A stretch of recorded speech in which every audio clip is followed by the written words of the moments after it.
Hello Lakshmi. Hello.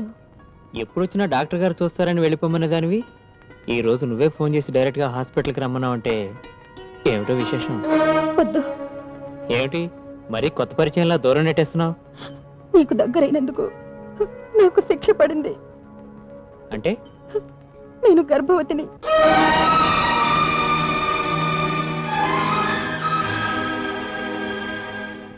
ఏ mister, ఇప్పుడు ఏం చేయాలనుకుంటున్నావు? ఇలా జరుగుతుందో అనుకోలేదని చెబుదామనుకుంటున్నావా? ప్రేమించిన అమ్మాయిని మోసం చేసే నిన్నటి ప్రేమ కథల్లో కథానాయకుల్లా పారిపోదామనుకుంటున్నావా? లేకపోతే డబ్బున్న అబ్బాయిని ప్రేమించిన పేదపిల్ల తల్లి కావడానికే తప్ప పెళ్లికి అర్హురాలు కాదని నిరూపించాలనుకుంటున్నావా? చెప్పవయ్యా, మీ నాన్న ఈ పెళ్లి కొప్పుకోడని చెప్పు. అభాషణ కావాలంటే 2000 మొహాన కొడతానని చెప్పు. క్షమించండి, నేను లక్ష్మి ప్రేమించాను, ఇప్పటికీ ప్రేమిస్తున్నాను. నేను అడుగుతున్నది మీ ప్రేమ గురించి కాదు, జరగాల్సిన మీ పెళ్లి గురించి. మా ప్రేమకు మీరు అండగా నిలబడతానంటే నా తండ్రినైనా ఎదిరిస్తాను. సరే, నీలో నిజంగా అంత సిన్సియారిటీ ఉంటే నేను నా వాళ్ళందరూ నీకు సపోర్టుగా ఉంటాం. మళ్ళీ ఎలక్షన్లు వచ్చాయి, మళ్ళీ ప్రజల గురించి ఆలోచించే టైం వచ్చింది. ఒక్కసారి ఉద్యమమే కాదు, మహిళలు ఏం చేసినా వాళ్ళ వెనకే ఉంటారని మనం చేస్తున్నాను. నాకు ద్రోహం చేస్తావా? నీకేం అన్యాయం చేశాను దుర్మార్గుడా? చొక్కా వదులుతావా, కోటింగ్ ఇమ్మంటావా? నిన్ను చంపైనా నేను చస్తాను గాని నిన్ను మాత్రం వదిలిపెట్టను. ఏమిటమ్మా ఇదంతా? ఏం చెప్పమంటావు బాబాయ్? నా స్నేహితుడు కూతురంటే నా బిడ్డతో సమానం. నా బిడ్డ కన్నీరు పెడుతూ వీడి కాలర్ పట్టుకుందంటే వీడేదో తప్పు చేశాడన్నమాట. ఏం చేశాడమ్మా?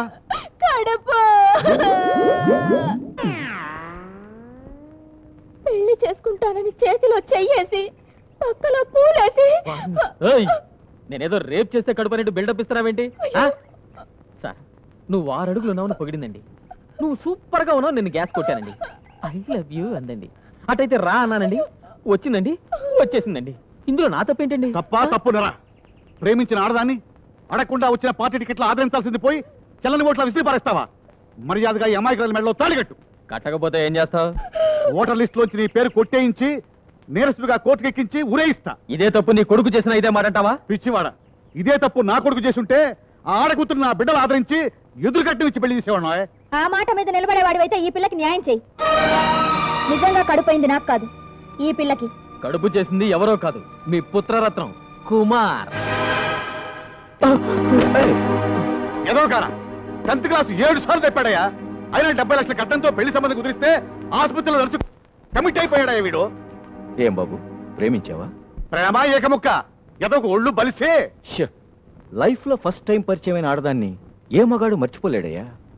కొంత టైం పడుతుంది. చూడు కుమార్, నీకు లైలా మజ్ను ప్రేమ కథ బాగుంటుందా? బాగుంటుంది. మరి Devadasu Parvati? It's okay. What about Romeo and Juliet? Super. అంటే నీకు ట్రాజడీ ప్రేమ కథలంటే ఇష్టం అన్నమాట. I can understand.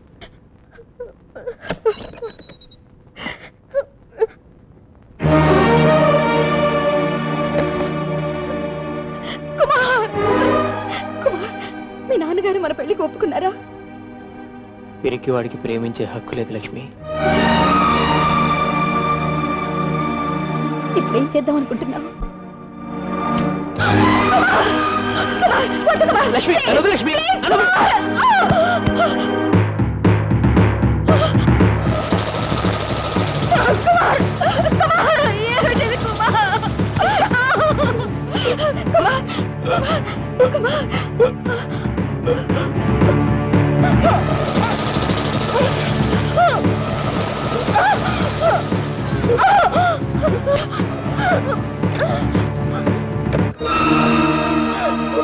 లక్ష్మి.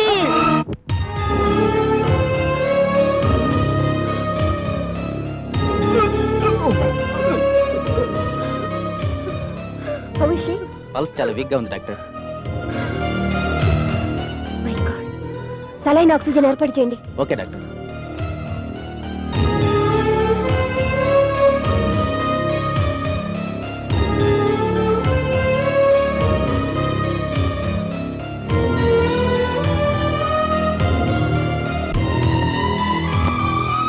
ఏమైంది డాక్టర్? లక్ష్మి లేకుండా బ్రతకలేనని చెప్పిన ఎమ్మెల్యే కొడుకు విషం తీసుకునే ముందు విషానికి విరుగుడు తీసుకున్నాడు. పాతికేళ్ల నా రాజకీయ జీవితం, నా ఎమ్మెల్యే పదవి నీ తెలివితేటల ముందు బలాదూరయ్యా. నా కొడుకు చేత ఇంత నాటకం ఆడిస్తామని ఊహించలేకపోయినాయా. You are lucky. నన్ను ఎందుకు బ్రతికించారు సిస్టర్? నేను ప్రేమించిన లక్ష్మి లేనప్పుడు నేను ఎవరి కోసం బ్రతకాలి? మళ్ళీ నాకు విషం ఇచ్చి చంపేయండి సిస్టర్, విషం ఇచ్చి చంపేయండి.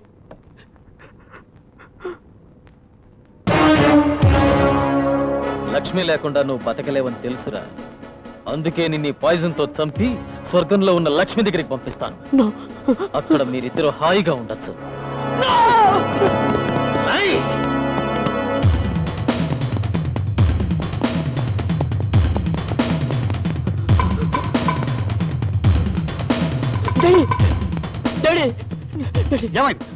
చెప్పడానికి వస్తున్నా డాడీ. ఎవడో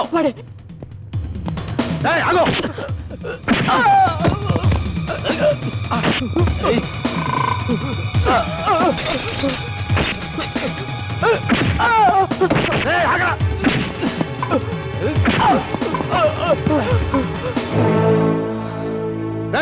నా ఇంటికి వచ్చి నా కొడుకుని కొడతావురా? పోలీసులే. ఎరా పిలవమంటావా? డాడీ వద్దు, మనకే డేంజర్. నీ కొడుకు విషం తాగడానికి ముందు విషానికి విరుగుడు తీసుకున్నట్టు డాక్టర్ సర్టిఫికేట్. వీడి ప్రేమ నిజమని నమ్మి వీడితో పాటు విషం తాగిన లక్ష్మి మృత్యువుతో పోరాడుతోంది. తన చావుకి నువ్వు నీ కొడుకే కారణమని మరణ వాంగ్మూలం కూడా ఇచ్చింది. సెక్షన్ 302, 420 ప్రకారం పోలీసులు మీ మీదకి వస్తారు. ఒక్కసారి మీ బతుకు పేపర్కెక్కితే నీ ఎమ్మెల్యే పదవి, రాజకీయ భవిష్యత్తు, నీ కొడుకు లైఫ్ మొత్తం ఈక ముక్కలైపోతాయి. అయ్యా రాజాగారు, మీరేం చేయమంటే చేస్తాను. కానీ ఈ లెటర్ మాత్రం తిరుపతి మొక్కకి తల్లిలాలు దాచిపెట్టండి. లేకపోతే నిజంగానే మా బతులు ఏకముక్కలైపోతాయి. బాబు, నీకు వెన్నుపోటు పొడవడం తెలుసా? వెన్నుపోటు పడటం నాకు ఏకముక్కతో సమానం. చెప్పండి, ఎవరిని పొడాలో చెప్పండి. నీ ఫ్రెండ్ శివశంకర్ని. ఇదేంటి సార్ డబుల్ స్టేట్మెంట్ ఇస్తున్నారు? ఆ 5గురికి జరిగిన రేపులకి ఎలాంటి సంబంధం లేదని మీరే స్వయంగా చెప్పారు. మళ్ళీ ఇప్పుడు ఎందుకయ్యా ఇన్స్పెక్టర్ నన్ను నిస్కిస్తావు? అప్పుడు అలా స్టేట్మెంట్ ఇచ్చినప్పుడు రాసుకున్నావు కదా, ఇప్పుడు ఇలా స్టేట్మెంట్ ఇస్తున్నప్పుడు కూడా రాసుకోవాలి కదా. పైగా మేము రాజకీయ నాయకులు అని తెలుసు కదా. ఆర్గ్యుమెంట్ చేయమాక ట్రాన్స్ఫర్ అయిపోతావు. కనీసం ఈ స్టేట్మెంట్ మీదనే నిలబడతారా? ఈయన గారి పార్టీ అధికారంలో ఉన్నంత కాలం ఈ స్టేట్మెంటే ఖాయం చేసుకోండి. అవును, ఖాయం చేసుకుని ఆ శివశంకర్ గారిని బొక్కలో పెట్టండి. ఏదైనా తేడా వచ్చిందనుకో, ఆ ఈక ముగ్గారి సంగతి నేను తెలుసుకుంటా.